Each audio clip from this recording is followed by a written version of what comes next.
નિરંજન Shah સ્ટેડિયમના ground C પર 23 જાન્યુઆરીથી સૌરાષ્ટ્ર અને દિલ્હી વચ્ચે રણજી મેચ રમાશે, જેમાં સૌરાષ્ટ્ર તરફથી રવિન્દ્ર જાડેજા, ચેતેશ્વર પુજારા, જયદેવ ઉનડકટ રમશે તો દિલ્હી તરફથી રિષભ પંત પણ રણજી મેચ રમશે। આ લીગ મેચ બંને સૌરાષ્ટ્ર અને દિલ્હી માટે મહત્વની સાબિત થશે। આ મેચ બાદ જે જીતશે તે આગળ ક્વોલિફાય થવાના ચાન્સીસ વધી જશે। આ જ રીતે જાડેજા, પુજારા, પંત જેવા ખેલાડીઓ પણ પોતાનું ફોર્મ પાછું લાવવા મહેનત કરશે। રિષભ પંત આ મેચમાં પ્લેયર બની રમશે, તે કેપ્ટનશીપ નહીં કરે। કેપ્ટન આયુષ બડોની જ રહેશે। અત્યારના તૈયારી બહુ ફર્સ્ટ ક્લાસ ચાલે છે।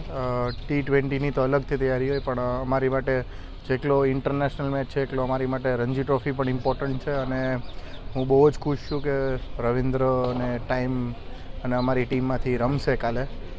પરમ દિવસે મેચ છે 23 તારીખનો, અને દિલ્હી સામેનો બહુ મોટો મેચ છે। કદાચ અમે આ બે મેચ જીતીએ તો અમે ક્વોલિફાય થઈ શકીએ છીએ, એટલે ઇમ્પોર્ટન્ટ મેચ છે। અને બધી તૈયારી ફર્સ્ટ ક્લાસ ચાલી રહી છે, એટલે કોઈ જાતનું બે મેચમાં ક્યાંય ડિસ્ટર્બન્સ થશે નહીં। હા, એમાંથી પણ રિષભ પંતને બધા રમવા આવ્યા છે, પણ મારા ખ્યાલથી જોઈએ સારો મેચ થાય અને મારા ખ્યાલથી સૌરાષ્ટ્ર જીતે એટલું સારું એમ।